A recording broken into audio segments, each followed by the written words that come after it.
My guest this week is Abigail Hunter, the Executive Director of the Center for Critical Mineral Strategy at SAFE, a non-partisan US NGO focusing on making critical mineral supply chains more resilient and sustainable to support US interests. Through her role, Abigail has been shaping US critical mineral policies both domestically and abroad, and is well positioned to discuss recent US policy developments across critical mineral supply chains.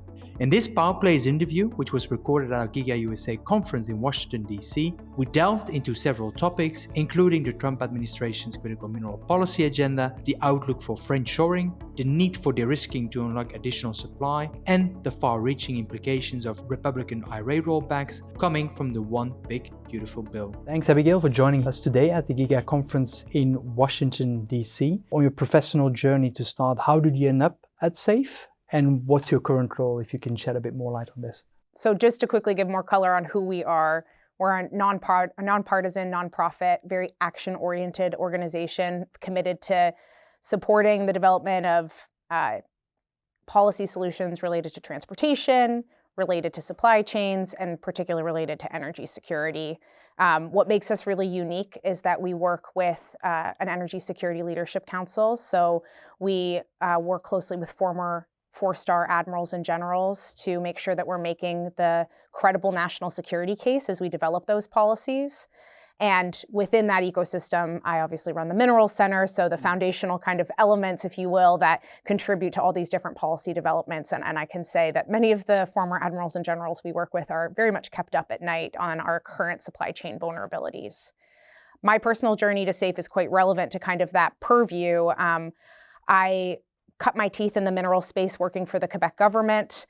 I worked specifically on integrating North American battery and critical mineral supply chains with them, and met SAFE by leading a delegation to Quebec with Senate staff, with White House staff, Interior staff, and then, interestingly enough, the corporate representatives from big OEMs that have operations on both sides of the border. Those people don't always get to travel together and talk about policies, but it was really wonderful to see them contribute collectively to that conversation.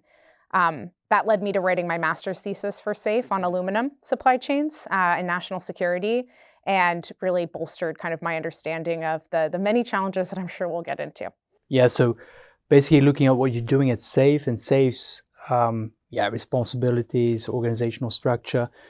In terms of critical minerals demand, you're not looking only at clean energy, but also obviously there's a national security imperative, demand for defense, applications, AI, and so forth. Yes, yeah, everything that's not grown is mined, right? That's what my old boss used to say. And so important to understand the diffuse applications and the supply chains that get us there, that enable our modern technologies, enable the automotive sector, the defense sector that we have less visibility into as citizens, and being able to make sure that all of those are resilient to the extent that we can shine a flashlight on the current supply chains for them. Okay. And talking about national security, which has, I think, increased over time in all the policy narrative under President Trump. Under his 100+ days so far in office, bolstering critical mineral supply has been one of the central policy priorities, I think. But what is your assessment of his policy aims and development so far in the critical mineral space? Yeah, it's been a very busy first 100 days. I just counted before we sat down the number of relevant EOs, executive orders, to critical minerals, and I think we're just under a dozen now that impact commercial diplomacy, domestic policies, obviously trade policy, and much more international and domestic coordination. So there's no doubt that this is a priority. It's become a cornerstone of a lot of foreign policy engagement as well. And the administration, I think, has helped move this issue from more niche to national in terms of the focus. In terms of where they're kind of making the most headway, obviously there's been a really outsized focus on permitting. So we've seen, some movement on the Fast 41 list domestically, creating a transparency dashboard, using other technology tools to increase transparency across the many different permitting agencies. And the Fast 41, that's basically used to fast track mining operations, right? Yeah, it's streamlining. It's not, again, cutting any corners necessarily when it was used, in other administrations as well. But it essentially is really trying to leverage essentially more coordination across these different agencies to move more quickly. Which is needed, I think. Yeah, it's definitely needed. And you probably see this just as much as I do when we talk to investors and mining companies who want to get more out of the ground, more projects going. It's not just about speed, right? It's about kind of the contours of what a permitting policy should look like. They ask for certainty, they ask for clarity, and they ask for objectivity. And that's not something that we've had like a perfect permitting policy on to date. We're optimistic that the administration and many of the EOs has enshrined kind of an attention to what Congress can legislate, because obviously when it comes to certainty and consistency, you do want to see codification of changes. So that's an area where we're definitely seeing a lot of action.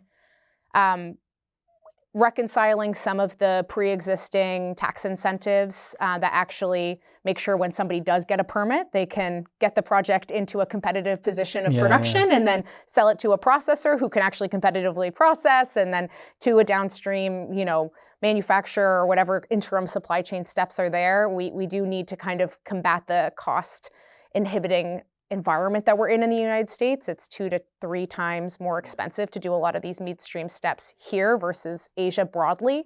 And so that's something we're watching very closely. And then the last piece, you always kind of need to see where they're going to go. And it's early right now, but on this broader federal strategy and interagency coordination. You have a lot of different secretaries in the cabinet with equities in the critical minerals conversations. The best analogy I could give to this when it comes to what's happening with the 232 tariffs, for example. In that executive order, they did say, what other policies should the U.S. government consider in addition to tariffs to solve these problems? And there you think about some of the existing incentives.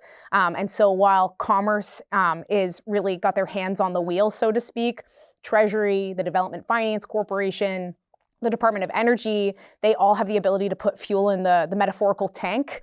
And then Congress, with the considerations on reconciliation right now, but is really holding the keys to what ends up happening. So you have this very diffuse management of where we can go on critical minerals policy. And I do think a federal strategy to help set the direction, and a minerals czar, which is something SAFE has really pushed for, could help better coordinate these very, very diverse conversations. I hear a lot of positive, positive developments, positivity around Trump's critical mineral policy.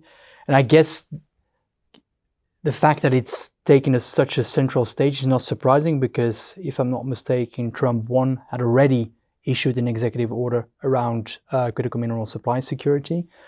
But 2 even, okay. But set aside the positive takeaways from this, what are the gaps according to you from what you've been seeing relating to the policy developments on critical minerals so far? So kind of already spoke to them a little bit, but like definitely what are we going to do beyond kind of the domestic permitting to get things processed here? You need to combat the competitiveness, and tariffs definitely have a role to play, but in what complement and in what timing. I do think that that's something that the administration, who has great focus on speed to get these projects going, they appreciate the national security threat, economic security threat that we're up against, but it just takes, 2 years to even get something out of the ground and into market. Forget creating a brand new project with the permitting timelines we have to contend with in the United States, but also the time it takes 3 to 5 years to get a processing facility going. And whether or not we like it, the market is at equilibrium today. Obviously, a lot of that is overcapacity or absorbed supply into mainland China, but we still need to be able to kind of drive demand in other ways so that we can justify these new expenditures, these in facilities, getting more shovels in the ground. And so capturing existing demand with sourcing provisions, and then future demand with also sourcing provisions, foreign entity of concern provisions that are well adapted to today's market dynamics, is something that I think they need to be paying attention to. Okay. And I think one observation one could make based on the policy narrative is that these policy aims are very domestically focused, and that the foreign aspects are a bit lacking. As you probably know, the US doesn't have all the minerals to meet the domestic demand. They basically need foreign supply to meet the increasing demand from the defense industry, clean energy, and so forth. But what's your view on this? What is basically needed? And or am I wrong? Or is the perception wrong in terms of, the Trump administration is not focusing on friendshoring? I agree with your assessment. Domestic production is absolutely essential, and that's definitely been a big focus of attention because you can, you want to focus on the things you can control and within your own existing authorities. But even if we were to be producing all of the different resources we have in our subsoil, leveraging existing projects, expanding them, it's still going to be insufficient. And we still have to answer to the global market, which is distorted and all reorients back to China for processing, right? And so it does necessitate a great deal of allied coordination. Like I said, I do think the Trump administration has made critical minerals quite a cornerstone of foreign policy engagement. It comes up in many of the heads of state meetings when they're sitting in the Oval Office and in many joint statements. It also, I think, is really coming to a clear point right now with the most recent April export controls on the 7 rare earth elements.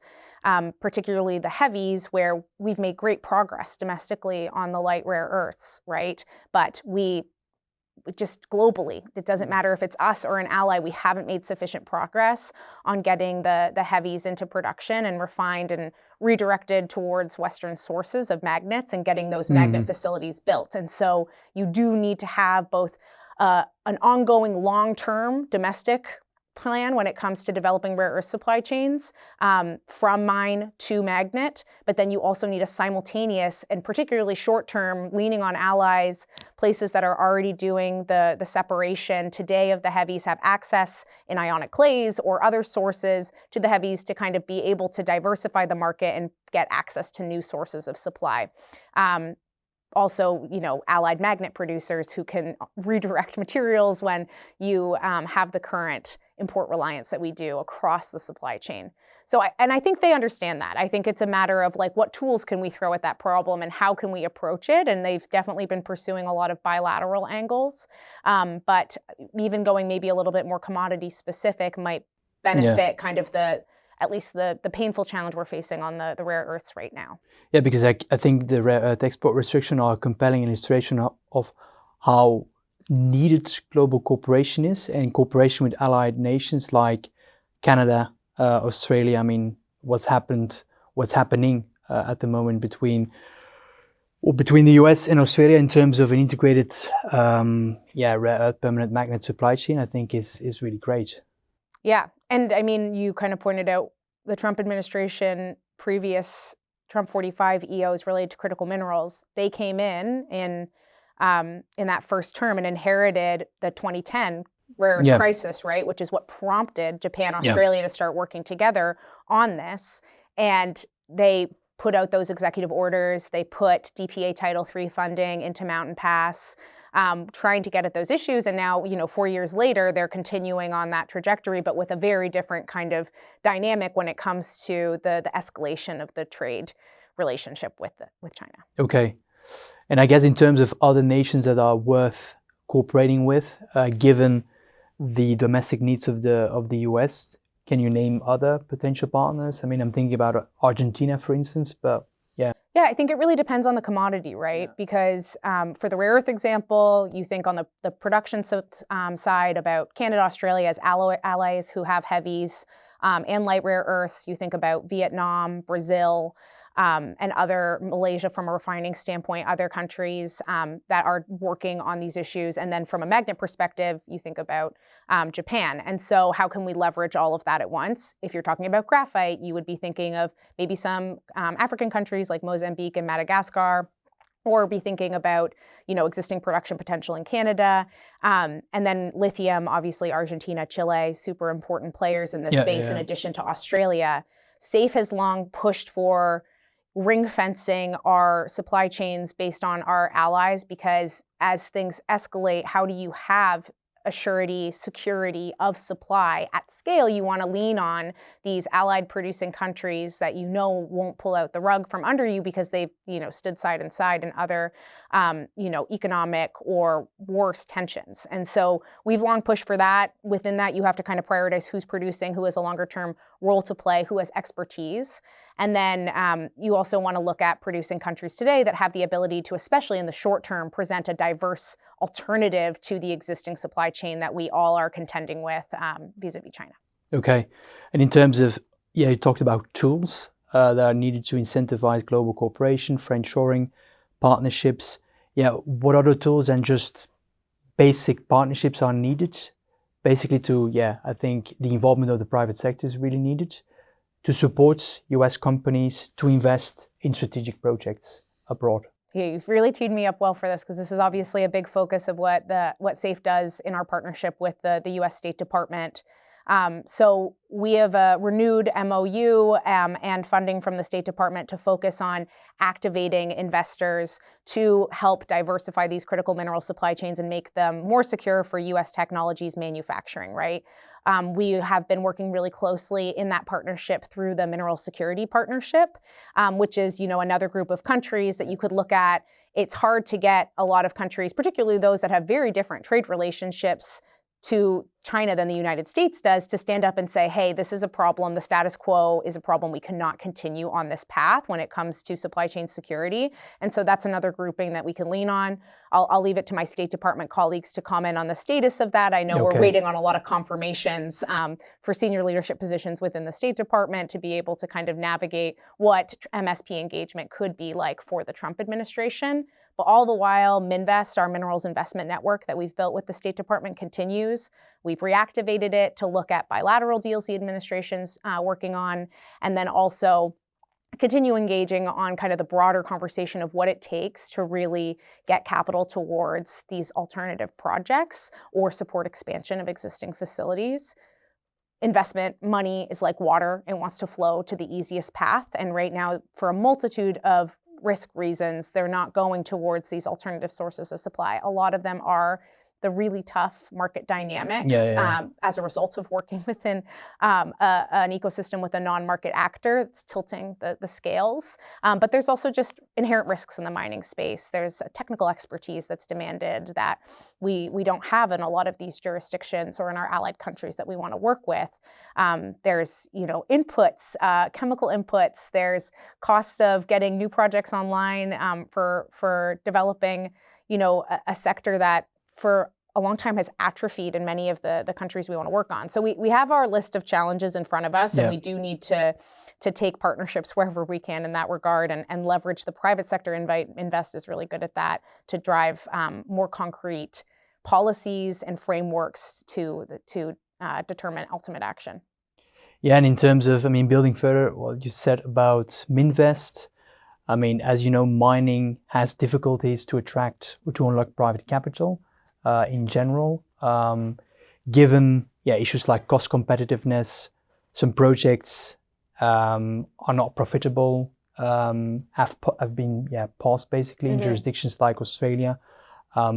But to what extent should government step in terms of supporting these projects or supporting greenfield developments, and to what extent, how important are offtakes in all of this? Yeah. So we did this big report that came out in January, right before the inauguration, that was intended to kind of be a guide to this administration in navigating the risks. We worked with a ton of investors through this group called SCORE that really helped kind of be the foundation to Minvest. Definitely recommend people reading it, Resources for Resources. And we did tackle many of the challenges you laid out, or attempted to give the investor perspective into them. I think we do have an array of different public government finance tools that this administration is looking to, even amidst some of the other budget cuts, to contend with the zero cost of capital that China brings into these projects. One of the big things we talk about too is it can't just be getting funding and support for offtake for existing projects and redirecting that westward, so to speak, but it also needs to be competing with China, not on the last 50 great deposits, but the next 50 great deposits, and supporting exploration work, pre-feasibility studies, and partnering with these producing countries so that we can give them an alternative to the race to the bottom existing kind of option that they have. So that's very important. The other thing I would say on the offtake side, this is really crucial. When the U.S. comes to the table with I was speaking on the Hill last week, and a couple of Congress people asked, what do we have as a competitive advantage? And it is our manufacturing sector. We are a demand pull when it comes to this, and we can even be a bigger demand pull for like these new technologies and AI revolution, right? And so how do you leverage that? Well, you need offtake agreements, because that is really the egg to the chicken of investment, like getting the equity investment, validating from a public finance, a government finance perspective that this project is viable, right? And it's important for processing as well, I think. Oh, for sure. Yeah. You mean you can't have processing unless you can't have a miner without somebody who can process the materials, and you can't have successful processing unless you have demand for the material, right? Otherwise, why are you going through the trouble of it? So offtakes are quite important, but we do need some policy handcuffs around trying to source them from the places that are strategic and reliable, and therefore secure for the U.S. for its many, many applications of this. So I think that's really important. On the pricing dynamic side, this is a very dynamic conversation in Washington, in Brussels, in Ottawa. The G7 level. Yes, exactly. It's coming up a ton. What should we do around price volatility, price manipulation, and price transparency, all of which are very different challenges, some just inherent to these markets, some differentiating between different minerals, right? It's going to be hard to get price transparency for really small micro-cap minerals, so to speak, when you have insufficient buyers like you said, sellers. every mineral has a different dynamic, different industry. Exactly. So we've been pushing for less of a government-heavy hand, engaging on the price size. If anything, if you're going to do price supports, I would say like it has to be temporary amidst a low price environment, only for specific minerals. The devil's going to be in the details, but then the question begets, can the government, any government, really sufficiently understand the nuances of an individual market to do that without having, unintended consequences on supply-demand dynamics, sending the wrong market signal? It would be much better if we preserved existing tax credits like 45X in the US context, where it's a 10% production tax credit that's consistent across every mineral, but it requires you to get in production to do it. So you're only incentivizing or providing that carrot to somebody if they can prove their viability. But it insulates them because it never changes the amount. So as the prices go up and down, you still get this kind of insulation in a domestic context, which I think is really important. And then I do think, there's a big role. You've seen DOD, the Department of Defense in the US context, playing a really big role in these conversations. There's some minerals that will just never get to economies of scale that have really outsized impacts in the defense applications. And in those cases, I would say, maybe you're not going to be able to incentivize the private capital to get there, but you need the strategic support. Exactly. And basically again, what China is doing. Yes, definitely not saying that should be widespread, but for certain minerals, you have seen historically, beryllium's a really good example in the United States. Back in 2010, you had a DPA invocation supporting beryllium production here. So, and to what extent can stockpiling support this? Because there are a lot of discussions going on about the need for stockpiling, and perhaps link that to the price support mechanism discussion, because then the government can act as a let's say a public purchaser of these minerals, and then at the same time provide some security of supply. Yeah, stockpiling is another part of the puzzle. I wouldn't say it's a panacea to all of this either. It depends on the mineral. Important to be able to stockpile sufficiently. Jamie Dimon was saying yesterday or today, we need to be able to have rare earth stockpiles. Okay. It depends to what degree you can stockpile, how you're stockpiling. Is it a literal stockpile? Is it a virtual stockpile? And what is it, right? Because these minerals have very different transformative forms, and especially as they go down the supply chain, does it make sense for us to store, them in an earlier stage, which is probably a larger bulk quantity because they haven't been put down to that 99.99 whatever percentage purification level, and then if we are in a pinch where we need access to these materials, do you have processors at the ready to turn it into something? There's some good examples in tungsten here that are recent history. So has a role to play. We need definitely some reforms to our National Defense Stockpile Act in the United States to play a better role on this. It's also handcuffed by its own national security mandate, defense mandate. And a lot of what people want stockpiling to do, as you implied it, is deal with some of this volatility and create more certainty as an off-taker. But within the current confines of what the NDSA can do, we can't necessarily do that. Is there another way to go about doing this? People have proposed a reserve. That's for Congress and the administration to navigate. At the very end of the Biden administration, as required by FY 2024 National Defense Authorization Act, they created a new board to manage strategic stockpiling, and it's got House Armed Services, Senate Armed Services. So the legal framework is there, right? Yeah, so it's required by law in the United States for them to manage, to coordinate on the stockpiling front. DOE, state, DOD, and I think maybe other agencies, potentially Commerce, and they're supposed to engage the private sector. We're still waiting on the Trump administration to kind of seize that, codified board and potentially leverage it to do something different. I think they have great ambitions here, but just a lot more to see ultimately on what they do. Yeah, which is quite interesting because in other places like the EU, it's voluntarily, so member states can choose to stockpile, but they're not mandated to do that. And I think the model to follow is Japan, right? They were early to do that. Yeah, and but they also had direct engagement with their private sector on who they were buying the materials and stockpiling for too. Yeah. So again, it gets to why are we stockpiling? Like we can't stockpile outside of the wartime planning scenarios. You can't stockpile for economic purposes for just in case, right? You will have distortive effects on the market. So important to have that connectivity with our downstream who are still trying to understand their very, very complicated supply chain, sub-tier supplier supply chain. So I do think that that's another good takeaway when it comes to navigating this is like working with our existing manufacturing base in addition to our defense industrial base to figure out what they need and where can they not get it and what should we be focused on. Yeah.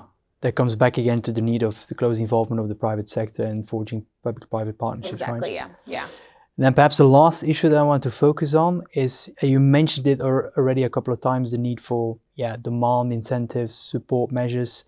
Given the recent developments at the legislative level in the House, but now also in the Senate, as we record the video now, based on the draft version of the budget reconciliation bill, Congress is potentially looking to repeal/reduce federal support for some downstream and midstream segments of the battery value chain that Benchmark is focusing, but also other supply chains. But what will be the repercussions for the upstream? Because in my view, there is a risk that this will hamper the demand drivers for the upstream projects in the US and in turn potentially also the onshoring ambitions of this administration. Yeah, this is a very, very dynamic conversation. Even at your conference, we've heard very different things throughout the day from members of Congress on the House side and the Senate side of what's ultimately going to happen. So just flagging that whatever I say here may be already stale by tomorrow because it's very ongoing. I will say though that federal support for the midstream and downstream, which are enshrined in some of the existing incentives that are up for consideration in the reconciliation package, it's not just a nice to have, it is a must have. Not forever, but we are trying to get really nascent industry online here, and we need on the demand side to have them pulling, sources of supply that are ex-China in what we are very well aware of, and your listeners are very well aware of, highly concentrated supply chains today. You have somebody tilting the scales. It doesn't make economic sense to source from these existing jurisdiction from domestic jurisdictions, from allied jurisdictions today without some of these incentives in place. And so really important to kind of keep pushing for them. As you said before, miners need processors need buyers for projects to survive. And you were talking about cost competitiveness. I think you will not solve that only by introducing tariffs, I think. Yeah, I mean, tariffs, again, have a role to play, but unless you're kind of managing the cost disadvantage that we have today, because there's a time gap in all of this that we need to play with, to get these projects online, it's much easier to continue to source from adversarial sources where, you can have even, uncompetitive cost offerings or price offerings given based on a desire to maintain, what China has long indicated they want through Made in China 2025, but a more robust downstream industry, right? And so I think that that's a really, really important point. You need to kind of have it across the supply chain, the incentives, and they need to be fine-tuned. I'm not saying that what the House and Senate are doing and reconsidering how they're calibrated is wrong. Like, I think we can always do better in designing these types of incentives, but they also need to be realistic with where current supply chains are so that we still have access and don't unintentionally undermine the president's kind of critical minerals processing and manufacturing renaissance agenda that he's long pushed for. I think a good illustration is the introduction of what they are proposing to do is the introduction of FEOC restrictions in a couple of tax credits like 45X, which I think from a US perspective makes sense because obviously, you're disencouraging sourcing from Chinese entities or entities linked to China. At the same time, especially on the downstream side, they're so dominant. So that hampers basically also the supply needs of the US, but also the downstream developments. Yeah, it's the newly rebranded prohibited foreign entity and multiple kind of sub-definitions that are in the House reconciliation bill are definitely a different approach to the foreign entity of concern provisions that we've become accustomed to in the CHIPS and Science Act and the Inflation Reduction Act and the bipartisan infrastructure law. I think ensuring that our tax incentives do not outright continue to benefit or that do not outright advance the interests of, highly subsidized, vertically integrated, government-supported entities in the PRC makes a lot of sense. But making sure that they are designed in a way that still allows us to get access to supply that's secure from allied jurisdictions is something we need to be prioritizing. The other things we need to think about is, the transferability and the sunset clauses affiliated with these tax incentives. So the 45X production tax credit originally had no sunset for the 10% for critical minerals.